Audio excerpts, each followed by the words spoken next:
And we're live. Welcome to another Thursday night of the Guitar Gear Locker. My name is Alex Books, and this is my co-host, Mr. Roger Sutherland. And tonight is what, live show 26? 26, yeah. 26. So, God, isn't that insane? Yeah, it's crazy. You know, not besides the point of all the interviews we've done too, besides the live shows. So, hopefully, soon do more content as well. Right. So tonight we have a lot of stuff we want to talk about. We want to talk about, well, I mentioned some of it in the announcement. We want to talk about Chubtone, Luxxtone, the new Gibsons, and a couple other topics. But we figured we would get kicked off with the news of the day, the tariffs. So kind of interested. I'm waiting for people to join up in the live tonight to see what people. Necroshan was already here, by the way, at 6:16. Yeah, I don't think he's. So he drops by and drops us one of those, and then I think he comes back later. But yeah, so I mean that's been the news, and just the guitar side of tariffs. I've been trying to follow it, from the business aspect and how it's going to affect me because. Not related to the tariffs. And I said this, I think last week or the week before, like I already got notified by, I think Ernie Ball had a price increase, Antique Electric Supply, which that's a public facing part of CE distribution I deal with for pots and things like that, potentiometers, electronics. So, they've had price increases. This has all been over the last month. This wasn't even related to the tariff. So, I try to keep tabs on it because of, where the prices are going to go and where things are coming from, because I've always tried to buy as much American made stuff as I can. Like String Joy Strings, we talked about them. They're in Nashville. But I mean, as far as like when you're getting down to the nuts and bolts, man, I don't know where all of that stuff comes from. I think it comes from here. I try not to. I mean, you kind of hear people refer to them affectionately as, pots and import pots, and you can see a physical difference in the two. And I'm pretty sure I know where they come from. So those, getting the import pots, I stock a few just in case I need them because they're a different size. And if I have a guitar that comes in and I need to exchange like for like, then I have them in stock. But most of what I use is, the stuff that used to be used, like CTS and Born and Switchcraft and things like that. So I don't know. I kind of tried to dig in. There's still a lot. I mean, there's a lot of stuff out there about cars, and I think, it's like anything else nowadays, man. You watch the news, and the news tries to get us all hyped up and telling us, how much things are going to go up and all that kind of stuff. And I guess, like, I'm the guy, me well enough to know I'm the kind of guy that thinks like everybody's going to figure shit out in the end. Like they're going to figure it out. Like somebody. Like they're already talking about some companies dealing with China, and China's like, all right, well, and I think it was a guitar manufacturer. They're like, okay, well, maybe we're gonna have to cut back on some of our costs and all that kind of stuff, and kind of meet. So everything kind of evens out a little bit. And I kind of I told you my experience with dealing with a company overseas. Like I got smacked with, paying fees and tariffs and all that kind of stuff. So I think this reciprocal tax or tariff and the world according to Roger is just, I have a very simplified way of dealing with things. It's like, okay, well, if we want to have a worldwide economy, let's have a worldwide economy with no tariffs. And then everybody, even Steven, and just make a better product and people will buy it. Unfortunately, different things come into play, like cheap labor. Like we like affordable guitars, but we have to admit that it comes at a cost for somebody in the form of cheap labor or child labor or whatever. There's a cost to it that somebody pays that we don't see. But I was just making some notes, not to get on my whole diatribe here, but we've talked about the disparity in guitar prices, like new guitars and used guitars, and it's like the new guitars are elevated in price, and we can't figure out why they keep going up and going up. That was before they started talking about tariffs. Um, Mhm. and then we talked about like the disparity between the new guitar prices and the used, like the used market. You can get some really good buys out there right now, Yes. but how does this affect that? All of us that are sitting out there, you and I have stuff for sale out there, and it's just setting and setting. Well, those Mhm. start to look really good when the tariffs hit, and we all know, like everybody's gonna monkey with this. These are just my opinions. Some of this is my opinion. Some is just stuff I've gotten from reading about guitars. But everybody's gonna monkey around with prices, and they're gonna tell us it's as a result of this, and we're either gonna buy or we're not gonna buy. So if we don't buy, that used market is gonna look pretty enticing, and maybe that will make some of these manufacturers, as I call it, just like figure it out. Like they're going to have to lower Mhm. prices, maybe bring them down. We know they shot up too fast. I think the Yeah. prices went up too fast, Mhm. and they can blame, hell, who knows, blame eggs. But just some of the things, and I'm looking over at my list as I usually do. So just some of the bullet points that I came up with, just relating to guitars, is the import guitars could increase dramatically.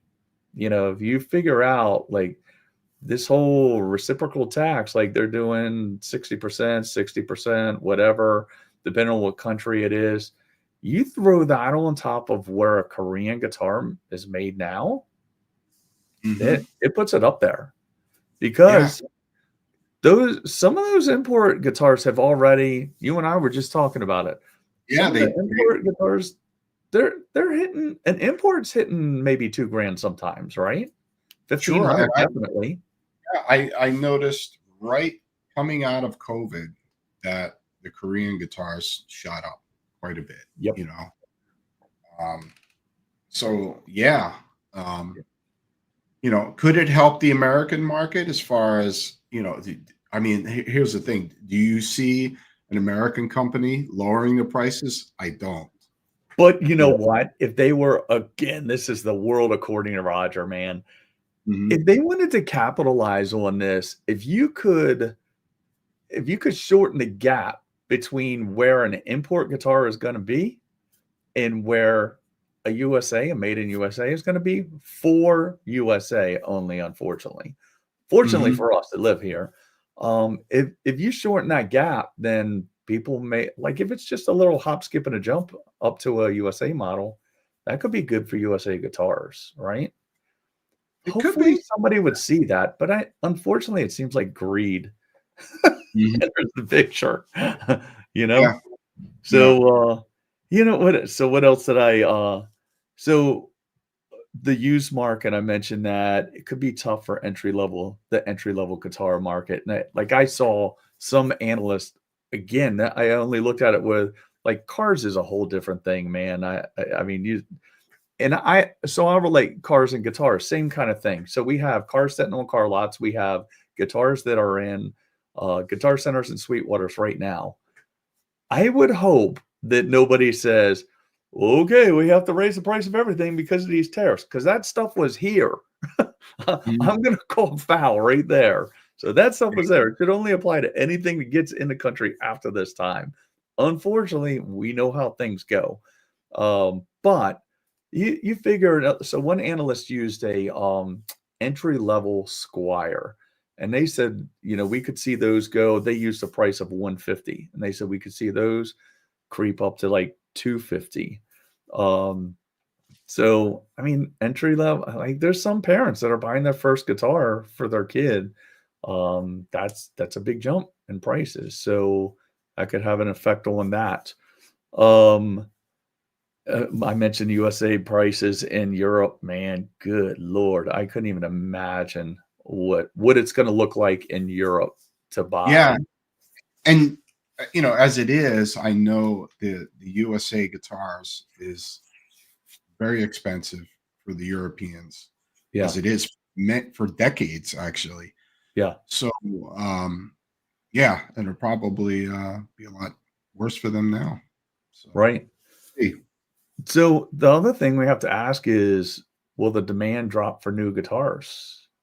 Like, I mean, will people say I don't need 30 guitars anymore? Maybe I need 5. yeah, So, and that, you talking about supply and demand, if they have an oversupply, then that starts to bring that, people aren't buying guitars, and maybe that gets us back down a little bit, yeah, 'cause we've all griped about these prices.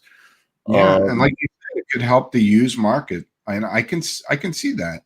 yeah, You know, I think that's gonna be, and again, this is just my opinion. What do I know? I'm just a dude sitting in front of a computer right now. But those are just the things I read, and I'm just thinking like, for me, I've said it for a long time. I'm a big fan of PRS guitars, but they've kind of priced me out of the market. Um, mhm, so, but the used market, PRSs are really good on the used market. So maybe that's where people go for a while. And then, if the new one's set for long enough, then factories are gonna figure it out, you know? yeah, So mm, that's kind of what I mean, there's still, I was surprised at how little information there was on guitar related tariff information. And mhm, like I said, the people don't know behind the scenes that, that these companies have been going up, the string companies, the accessory companies, they've been going up on their prices, and it was before we started talking tariffs. So, mhm. it's gonna be interesting. I hope everybody kind of figures it out. Um, I know I've said that a couple times, but that's the way I guess that's the way I play politics and the world and all that. It's like, well, hopefully everybody just kind of figures it out and we move on. And I mean, we figured it out for this long. Yeah, and then even USA made guitars. I mean, there's definitely hardware and things that are imported. Say Right. since you may have a guitar with Godo or something like that, like a Godo. used Yep. guitar with Godo hardware, which is Yeah. Japanese. Right. So yeah, I mean, it remains to be seen.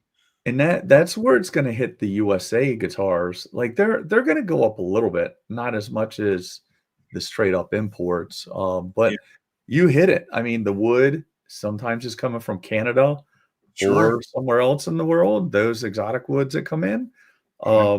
those are coming in from there, and so that's being imported. The electronics a lot of times are being imported. I The guess the even Godo. yeah, like a custom shop, like say Gibson or something like that. And Mhm. I guess like Rosewood, say if it's from Brazil or Yeah, Honduras. yeah. I know there's some place it's been illegal for a while. What country? Maybe I named. Oh, that Brazilian was, well, I mean, Rosewood had a little thing put on it there for a while, but Yeah. yeah, I think it's gonna be interesting to see what happens, but, we've been saying for a while, like, it's a good time to buy guitars, on the used market, and maybe Mhm. we're getting ready to see that change, and maybe some of those used ones that are floating around out there will get some movement now, and maybe see a little price because I mean, people are giving stuff away, man. I mean, I see some, we're in the DC area, and that when I'm looking on Marketplace and Craigslist, we're looking at the DC area, and the prices, man, you remember when Eddie Van Halen died? I mean, a regular EVH Wolfgang Standard was almost popping 1,000 for a while, and man, I'm seeing those for like $350 on the local market, on the used market. That's Yeah. insane. So I I guess we're all gonna have to stay tuned and see where this goes. So yeah. it's yeah, not Yeah. to start off. I mean, that's a newsworthy topic. I couldn't find a lot on it, but I was trying to do some researching, so figured we'd pass that on. Gas Mask and Hand Grenades is with us today. Yo, dudes. Alex, you're gonna be at Decibel tomorrow night. Yes. Yes, I will be. Yes, sir. Maybe I'll see Are you then. you? I will be. No, I know you will. Oh, Will he?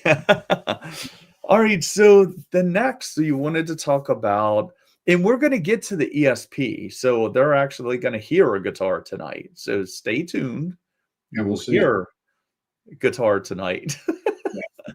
So, and we'll get to that, but Alex had some topics that he wanted to cover this week. We talked throughout the week, of course, and one was well, you said Luxxtone and Chubtone, and Yes. So yeah, those are two guitars I've had my eye on for a while. Guitar companies that are handmade, guitars out of right, both being out of California, and they basically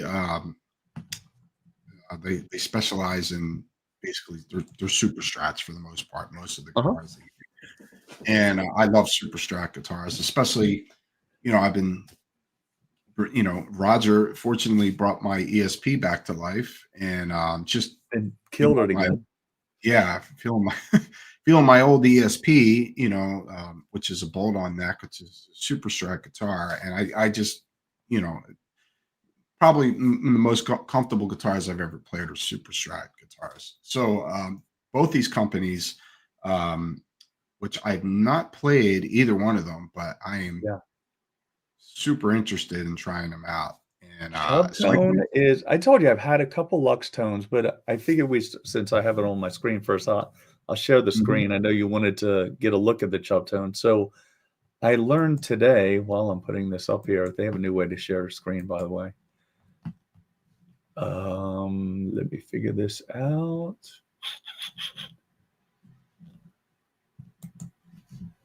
Got it. There we go. So Chubtone. So and I'll mention his name to give him a little shout out. So a friend and customer came by today who has a Chubtone. He was the first Chubtone I saw, Kevin Humphreys. He may be watching now. If he figured out how to watch a podcast, that's a little joke for him. But I couldn't run my credit card thing earlier, so we're even. So he told me today, and this was kind of breaking news for me, that Chubtone is apparently not going to be taking too many more orders this year and winding down business for the end of the year. I think the owner is retiring. So, Oh, and I went out, I think 6 days ago, they posted on social media that they only have a few build slots through the year. And they were like for delivery in October and November and December. So if you want a Chub Tone, and here's some good examples over here, um, that I would get your order in soon.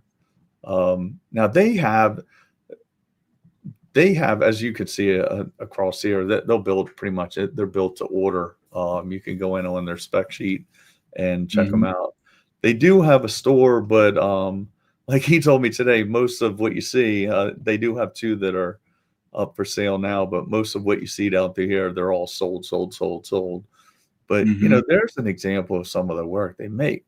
I mean, the one that comes in here is beautiful. It's a great playing guitar. It's a beautiful guitar. Um, That so yeah, Chubtones are really nice. Sad to see them go, man. yeah, But I that's get it. a shame. Until you said that, I had no clue. Yeah, I You didn't know, either until he told me that today. And I get it, man. Sometimes you want to call it a day and retire. I did. yeah, So yeah, man, he's probably had a long career and a successful career, builds nice guitars, and then he'll probably get tired of being in retirement, and we'll see him again. yeah, yeah, yep. So I Wow. wonder, so if I click now, man, that would just make too much sense if it did that. All I'll tell right. you, So, I like that blue one right there, oh and yeah. as well the Well, black one. Alex, it could be yours What's right that? there. It could be yours. Yeah, 1650 right there. Do you want me to click on her? 1650. Oh wow, Let's yeah, just scroll through. yeah, I dig that. That Yeah, is a really nice guitar. yeah, and the other one as well. I love the. I mean, my favorite configuration is a hum single coil. So Yeah.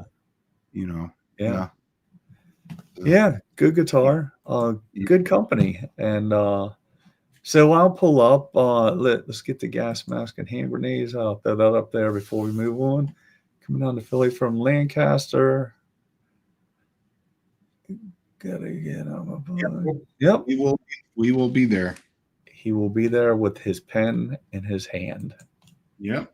Writer's cramp by the end of the night. All right, so we're going to move on to Luxxtone. And remember, we're still going to check out that guitar here later. And it won't be much later because we're probably not going to have a long night tonight. We're going to move through these topics. God, this is so hard. I bitch about this every week. I think they think they made it easier by putting the button closer to me, but I still have to go 15 steps.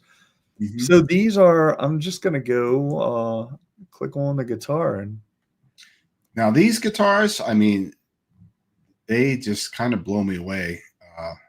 yeah, well, you narrate. What do you want me to jump on here? Oh, it could be anything. I mean, they're all great. You know, let's see here. Let's check out the. I don't know why that's grabbing my attention. I think I sent you a few photos too, like some. You that did, really but they're in my phone and I'm on the computer. Actually, you sent me. Oh, you sent this one. Oh yeah, Right? let's check that one out. Oh, Choppa S. more Choppa S. You can't go wrong with a Choppa S. Oh, there it is. And then there's the order form. Do we want to order one? You know what? Actually, yeah, sure. As long as it's for free, I'll take it. Yeah. Actually, I think there's a gallery on there. You can click on the gallery on the website. But I've been following Luxxtone as well. Oh, you know what? It didn't. You weren't seeing what I was. See, I have to look on a different screen. You weren't seeing what I was seeing. So I'm sorry. Let me hit the gallery. You're right. Yeah. There we go. That's much better. So I clicked on one and it jumped to another screen. And when you're sharing screen, it doesn't show that. So you couldn't see it. So these guitars, I mean, it's kind of like a hybrid of a vintage instrument and a modern instrument to me. Right. And I'm sure from what I understand, the playability. Well, you've worked on some of these as well, Luxxtones? I've had a couple Luxxtones. They weren't, I mean, some of these are pretty exotic. I like that one right there. Yeah. It almost has an urban camo feel to it, you know? Like even look at that burst right there. That sunburst. Aged. Oh, right here? Yeah, that one is just, you know. Yeah. They do. But You know what? And you know, we've talked about relicking guitars, but they do it tastefully. Yes, I would agree. Yeah, I mean, really just really impressive looking guitars. Yeah. Yeah, look at that purple one too. I mean, that aged work is really well done, I think. Now I don't know how many employees they have. I guess I've seen the owner on some interviews. You know, I'm assuming they're a small operation. Right. But yeah, I mean, really impressive. Now, they've only made bolt-on guitars until recently. So on the top of the gallery, you'll see it's like an Explorer shape. And that is the first set and neck that they made. And that guitar looks right up my alley too, as well. I like Explorers, and it's kind of that vibe. Yeah. Yeah. Even if you see the back of the neck for the one, you'll see. Yeah. Right. Well, you can see it here, but if I click on it, you're not going to see it because of screen sharing limitations. Yeah. But yeah, really impressive looking guitars. I'm really curious to try them out. If me and Roger make it to NAMM next year, and if Luxxtone have a booth, I'll be sure to stop on by and check out their stuff. Darn right. So yeah, before we get to the unveiling of the green machine, you wanted to talk about so Gibson announced what do they call it? The Gibson Les Paul Standard 50s and 60s Double Trouble electric guitar. That's right up your alley, Double Trouble. Yeah. Trouble. All right, let's see here. Let me hit a share screen. And Double Trouble coming right at you. So there's the Double Trouble. And here's what we were talking about, like $2,800 for A Les Paul standard. So you know what? So did you read the specs of this? Now we can get into the geeky crap. Now, is this the 60s or the 50s? I did, you know what? So I could have chosen either, but I like the 60s neck, so I Yeah, wanted to look at 60s. me too. I'm right there with you because that's a thinner neck. Yeah, From it's understand. not a baseball bat. Yeah, So and this, it's interesting when you get into the spec. So obviously, and you know what? I didn't have time to look it up today, but I was curious to see about the double creams because I thought DiMarzio had the double creams patent. So I didn't know if like Gibson could still use them, but that mhm, kind of got to be a thing because and I don't know how true the story is, but the story I heard was you know, back in the day they had cream bobbins and they were putting those under the chrome or nickel covers and people were taking them off and having double cream. So it just got to be a thing. But mhm. then I think DiMarzio went out and patented it. So I think that's a thing. So Wow. what I noticed about this when I went through the specs, you know, it kind of you know, kind of looks I mean it looks like your typical Les Paul standard. It has really nice binding on it. But Mhm. they when they got to the electronics, and I won't go through all this. I'll spare you from all the stuff down here. You can kind of see it. So they said they wanted to get back to kind of where they used to be, and I think it has you know, regular potentiometers in it, a studio taper, I'm pretty sure, and orange drop capacitors. And that's I told you I like wiring guitars when guys bring a Les Paul in, and you know if it's an import or a knockoff or another guitar, and they're like just wired up like an old Les Paul, and you can stick like 4 CTS pots in it or 4 Bourne pots in it, and orange drop capacitors, and like the vintage wiring, the cloth wiring, and it's just, in my opinion, that's the way guitars are supposed to be made, you know. Mhm. So, and from that era, at least in my mind. So Yeah, works for me. that the 60s one is definitely appeals to me. I like Yeah, yeah, and and also from what I understand, the pickups are a little bit hotter than the 50s version. yeah. Uh, well, and obviously thinner neck, and Right. yeah, And I it's don't know if it beautiful. gave the outputs. And I Um, guess for Gibson standards, the price isn't too bad because like we were just talking about Korean guitars, so it's not much more than some of the Korean guitars what they're going for these days. right. So my If point if from it's made earlier. you know. So take a made in Korea Epiphone now, or yeah, because that's where most of them are made, the Epiphone Les Pauls. So take Mhm. their Epiphone Les Paul custom that's already creeping up there in price. And if the tariffs stick and they stick to that pricing, they're in the neighborhood, you know, then and if our American companies kind of go like, yeah, let's moderate our prices a little bit and bring them down maybe to a more sensible level because we know there's a crap ton of markup in it. There's not a huge gap. Then we all end up with USA made Gibson Les Pauls. Mhm. Nothing wrong with Epiphones. Maybe they make Epiphones here again. I told you, like, I would say in my rankings of Les Pauls that have come through my business, the third best one was an 80s era Gibson Epiphone Les Paul standard, I think it was, or Les. Well I can't remember if it so was studio or standard. It was nice. so the Epiphones, the original Epiphones, this was pre-Gibson now. Right. They were American made. Now, do you know when they stopped I making? don't.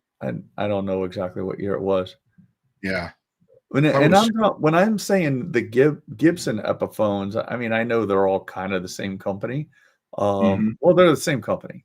One's just imported. But I'm talking about the one that has the truss rod cover that says Gibson on it. Okay. All right. Yeah. Sorry about that. So we have that. And then we wanted to talk a couple guitar things, right? I did Mhm. unshare my screen. So we wanted to talk about a couple guitar things that we've had. Um, so we talked about your ESP that we did all the upgrades in. And Mhm. we just wanted to pass along some information that we thought would be helpful because the one problem that we had is, especially with you being tuned in C, with the original Floyd Rose bass plate on that guitar and the new, so we put new saddles on it that were Mhm. slightly longer. So the longer saddles on the original bass plate, as we found when you were trying to get the intonation correct on it in C standard, it would Mhm. actually, like, imagine this is the back, so it would the, saddle would kinda run up on that ramp on the back where the fine tuners are. So the problem they had, Alex calls me one day, he goes, "I think it's stripped, I can't use my fine tuners." Well, the problem was is the fine tuners weren't able to function because the saddle was so far back because of the new saddles. Worked fine with the old saddles, but the new saddles were too long. Mhm. So we fixed that, we got the intonation done, and I know you know this story, I'm just telling, the people that are Mhm. watching, got that fixed, and then you called and you said you couldn't keep it tuned even. So we knew when we put that in there, we put the Fishmans in, and it was hum single, so the single coil we knew was tall, like, it was close to the strings. And Yeah. and we've all heard about this, and now I've run into it recently 2 solid times that we've known this is a thing. And I know luthiers and guitar techs know this is a thing. And I knew it was a thing. I've just never witnessed it this many times this frequently. So we didn't necessarily want to take material that day that we were working on it out of the cavity to lower the pickup. And that was the only way to lower it any further. So when Alex started playing it, it's warbling, it's going sharp, flat, sharp, flat. You couldn't keep it on the bubble, so to speak. And the intonation was just crazy all over the place. So this week I went up, we got together and looked at the green guitar you're getting ready to see and tried to adjust the intonation. And we finally just discovered that it had to be that pickup being too close. And it was close to the strings. We knew that. Mhm. Um, so, we're thinking like it's got to be that, got to be that. So I brought it home, lowered it, and it is dead on the money. So I get the reason I like to put this stuff out there and make it searchable because I'm always that guy looking for things. And, if I'm searching for, guitar won't stay in tune or can't do intonation, then I like to find things like this. So that the pickup magnets it can draw on the string and draw it down. And that's what I was noticing more when we were together the other day is when we were plucking the string and trying to get it in tune. First of all, it wouldn't stay in tune at all. It was just swaying back and forth. Yep. And I just recently had that with a snake bite and a headset. They did the same exact thing. Um, so we noticed it was going sharp more also when you were just plucking an open string. So Mhm. that is a thing, and that's just kind of a helpful tip and kind of an update. It's actually sitting behind me right now. I just brought it in just for grins and giggles. I played it for a long time last night and had a good time. Then took a picture I thought was funny because I remembered you posted your picture of your that gigantic amplifier you have with your guitar. So I was like, all right, I want to at least kind of be in a club. So I put it next to my little EVH, my Yeah. little the little cousin to the 100 watt, my little 50 watt. Yeah. So Yeah. I posted it on social media. I thought it was kind of funny. Not everybody, of course, would get the joke, but I did get one comment that said, "Did you get a new amp?" So yeah, I did get a new amp. Yeah. Yeah. That and the smaller amp doesn't mean it's any less either. The Oh bigger amp no, doesn't mean any better. So just oh so no, people know. it's that thing is fierce. Yeah. Although yours sounded really good again yesterday, and I was like, maybe I should have gotten that, but it's overkill for what I do. What I have is more than enough, and it's a great amp. I like it a Mm. lot. So that brings us to, I'll turn it over to you to unveil that. Yeah. So Talked about it a lot. yeah. So for ESP enthusiasts like myself, so this guitar is, and I'll explain why I say this. So, you know, in certain ways, this is the first Eclipse ever made, but some people may not be aware that the original Eclipse was a telly-shaped ESP made back in 1987, and you could actually, I think I explained to you, Roger, that you could refer to like Guns N' Roses. I think Izzy Stradlin. Yeah, so yeah, Izzy Stratton played in that video. He's playing an ESP Eclipse, which was a telly shape. But fast forward a few years later, they make the Eclipse body somewhat close to what it is today, which is more of an LP type shaped guitar. But these were the first that were made. Now this is a custom shop, which they were back then. Yeah. Guitar. And this was in mid 90s. So this belongs to Henny Petrosky, who's my guitar player and partner in Shadows, my other band Shadows. And Henny was actually the original rhythm guitar player in Agoraphobia and pre-Agoraphobia Infamy. And but yeah, so he got this guitar in mid 90s, brand new. I'm pretty sure he ordered something else through Musician's Friend. I forget what it was. And there was some kind of screw up, and then they were like, "Hey, by the way, we got this guitar. If you want this one, you can get this one." And he was looking to get some other ESP. I can't remember, but I think he got an even better deal on this guitar. So this guitar has been around a long time, and as you see, it's a bit different than the Eclipse body that we know of today, which I have a few of them behind me that I play. The body is slight, I would say, slight bigger, and it's a bolt-on guitar, and it's a mahogany body, and it actually has some curves here and stuff, and here, and then you have that little cutaway here to access, which is a 24 fret guitar. Right. It's a maple neck, which is aged really nice. Hard to see. And it's 24 frets. Now it's a 25/5 scale, right? Which is not 24 3/4 scales, which you would see on all Eclipses except for this one. And it's actually a beautiful rosewood, which you don't see in mainly you see ebony on those guitars. But yeah, this is absolutely an amazing guitar. I've recorded with this guitar too, as well as Henny, and it's been around for a long time. And both of us are ESP enthusiasts. We've been playing ESP for about almost 3 decades now. But yeah, an amazing guitar, and I'll explain some of the things that were done to it. So, well, and it's naturally relicked. Yes, it is. Yeah. Well, yeah. But you know what? It's in great shape. Like everything is in great shape on that guitar. It has a couple things. It plays like a brand new guitar, Yeah. So my hat's off to you, Roger. You've done an amazing job. So there's been some upgrades on the guitar. Now, the original Floyd that was on this guitar was just trashed. It just been through the mill. So this Henny ordered this Floyd Rose, which you see that color. It's like a cool green. I don't know what you would call that. Well, remember the first time we showed this months ago when it was in pieces. We called it like the old BMX chromoly. Yes, chromoly. Yeah. Totally. That's exactly what it looks like.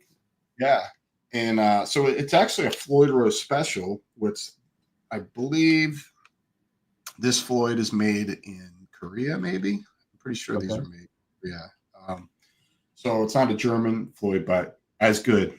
I've got few LTDs that have these tremolos as good is a German for it. Really great tremolos.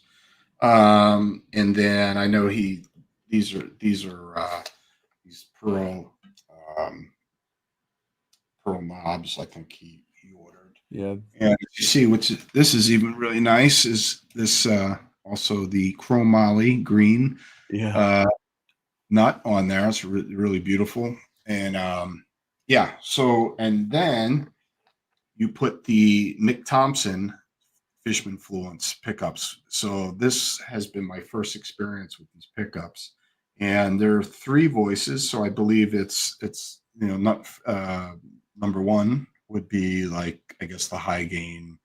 Yeah, there's position 1 or voice 1 and voice 2 is what they call it. One is kind of a high gain, one tames it down a little bit. I think Yeah. the center push-pull is a coil split, right? And then a Yep. darker sound on the front. Yeah. Like I would say the darker is more like a passive kind of Yeah. sounding. Now, to compare these, voice 1 and voice 2 is very similar to the modern Fluence. Yeah. But I think, at least to my ears, and it's funny because Bob called me earlier today, Bob, my guitarist in Malaysia, and he was asking me a little bit about the Mick Thompsons, and I would say that maybe a little less compressed than the moderns, at least to my ears. Yeah. Yeah. Maybe a little tighter. Right. And it makes sense, I think, when Mick voiced these pickups to his liking. Slipknot is tuned down to like A or something like that for the most part, I think. Yeah. And when you're tuned down, in Immolation and most of the bands, aside from Ruin, which is in A, but most bands that I play in are all in C standard. So if you're tuned down low, for certain frequencies that cut through properly, I think on the guitar it makes sense to have something like this that's super tight. Yeah. Where, you make sure everything is super articulate and really cuts through with high gain frequencies as well. Right. Out there. But at least to my ears, it's a little less compressed. I don't know what your opinion is. Well, when we were talking before you heard it, I told you, and I used it on the red channel first, of course, because it's the Mick Thomson set. You want to hear how they're going to sound and how good they'll sound like that. But then I want to hear. I was just curious to see like something that sounds that gritty and gnarly, how well it cleans up. So I flipped it over to the green channel, which I have mine super clean because sometimes I throw pedals in front of it if I'm playing a Strat with it. And I could not believe how good the neck pickup sounded on the green channel or on a clean channel. We'll just say on a clean channel. It sounded really good. Now, I did notice like if you get back in the one voicing on the bridge, even on the clean channel, it gets a little nail bitey. But I mean, I like them. I'm super impressed with the guitar and the pickups. I did fiddle a bit with the single coil, the split coils. And what did you think of that? I'm curious. Oh, I like it. I played it, on the clean channel, and I thought it cut through really nice. It's still, like you said, I think you were saying to me to the effect that you felt that it lost a little bit of. It did. I felt like it. Well, and maybe it would help if you put it on kind of the darker channel or the darker voicing. To maybe make it sound. I think they're just so aggressive when you go in single coil mode. Maybe they just sound a little thin. I don't think it sounds as good as, say, the single coil that's on my Maverick behind you. Yeah, true. That coil is ridiculous sounding. Yeah. But yeah, I mean, it still sounds really good, especially, if you're in the studio or something like that, and you have 3 voices to choose from. Even on I would call the voice 2, which is more like a passive sound. Yeah. Open, I guess. Not as tight, and that's good for clean stuff as well, I think. Uh-huh. So you definitely have a lot more variety, especially if you're in the studio and you have one guitar with you, and that's you know we're always champion Fishman on this channel, and Yeah. that's the thing about one of the great things about, not only do they sound amazing, the pickups, but just the diversity, having the different voices, especially if you're in the studio or something like that, where Right. sometimes you have to switch up on guitars. Like, oh, I don't need the Telecaster or the Stratocaster to get certain tones, where I can just have a multi-voiced Fishman Right. in a humbucker, Right. be Well, able and I to. I think that's, and I know there's a lot of people that like passive pickups, and that you just hit it. So with those, they give you so many options. Like you have so many different voicings, and there's even more that you can do with. Like I told you, I just did a set of moderns yesterday, and Mhm. I was able to give. I think he has 4 voicings on that just by doing wiring in different ways.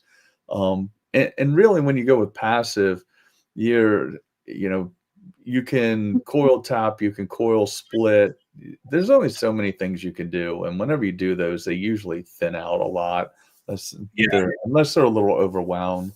yeah. Which one day we're going to go into the coil split and coil tap definitions, because people use that interchangeably, and it's 2 separate things. But that's a different story. Mhm. Go ahead on, finish your demo.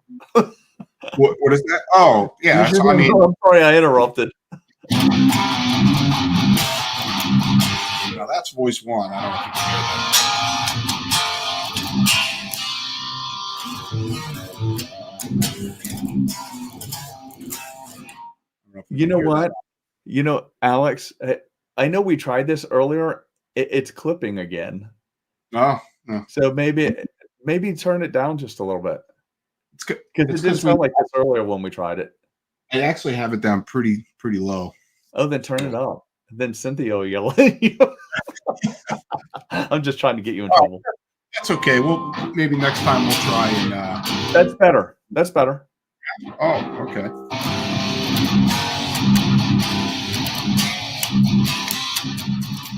I mean, it's your typical Fishman high gain pickup where it's always like a very articulate, Yeah. Fishman pickup. But yeah, I mean, it's got some really good sounds. This would be in voice 2, which you would hear sounds much more open. It's not as Yeah. tight. And you can definitely get some good clean tones out of this. And then the split the coils. Oh wait, I don't know if you can hear that or not, but Oh that's yeah. the. You could definitely hear it was split too. So it's a little bit more snappy and obviously cleaned up. Yeah. But I mean, it's these the Mick Thompson's. Yeah, I'm definitely a fan. I'm gonna have to hit him. Yeah. I just got new pickups from my rep. Let's see if he sends me some more. But like, Yeah. Yeah. hey, by the way, I really like these Mick Thompsons. Can I get a set of those as well? Yeah. Yeah. But yeah, great pickups, and the guitar is just, it's I've speaking of the used market, I've seen some of this finish, the green, and Uh-huh. I've seen the black, and of these guitars, and I've seen them for a pretty decent price Right. on Reverb. So these are just amazing guitars. Yeah. And Yeah. It played really good. It feels good too. It's not heavy. no, it's. I think the weight's just right. It's not. I wouldn't Yeah. call it a light guitar, but it's in the middle there somewhere. It's. Yeah. I mean, for me, it's a perfect weight. Because I don't Yeah. like something that's too. As much as all my issues that I have with nerve damage and stuff like that, I Yeah. still don't like super light. Like I want a Yeah. little tiny bit of weight. I want to feel the instrument too. Right. Uh, but yeah, I mean, it's just yeah, it's just plays amazing, sounds amazing, and And that, are you all going to use that to record on the new Agoraphobia album? I'm just starting stuff again. It's just me. I told you, Roger. You know, it'll be like 20 years from now. I'd be like, so when is the Agoraphobia reunion? Oh, well, next week. But yeah, actually, the Shadows record, we're little news on that. We've had to. Unfortunately, I don't want to get into too much detail because we haven't revealed anything about that. But this guitar will definitely be on it. So we, fortunately, really, we had to re-record the whole album. So we had to start from scratch. Most people know that we have Jim Rowe playing drums on the record, and he's also the engineer recording the record as well. And most of the rhythm guitars are all finished. Vocals, we have 3 songs of vocals done already, and bass tracks are in the works as well. And I will be doing some additional tracking on this guitar as well. So yeah, because this sounds really good. I actually used this on the Shadows EP once. You used it on what? On the Shadows EP that we did. Really? Mm-hmm. Yeah. Back then it had EMGs in it. But yeah. Really nasty guitar tone. But yeah, Henny's going to be very happy. I'm bringing this tomorrow to Philly. He's going to come down and he's going to be super happy, you know. Yeah, and I told him, man, it's a cool guitar. Yeah, I told him that you want $3,000 for the setup. That's a Henny. If you're watching, he can do 1,500. He said. So here's what I said. I said a coffee. Yeah, that's what I said. Tell him to buy me a coffee. I don't know, a Wawa coffee card. We'll get you multiple coffees. No, it's good. I just hope he enjoys it. It was you know what? Well, we originally, everybody knows that we talked about it, and we originally set out, we were going to do it together, and then we were going to do it on like either a live or, we were going to record doing it. But then we got to the point where I think 2 things, like you all needed it for this weekend. You're going up tomorrow. And I'll be honest, I got friggin' tired of looking at it. I mean, it's been out here. Yeah. What's that? You're like, this thing has been here, for a year now, or whatever.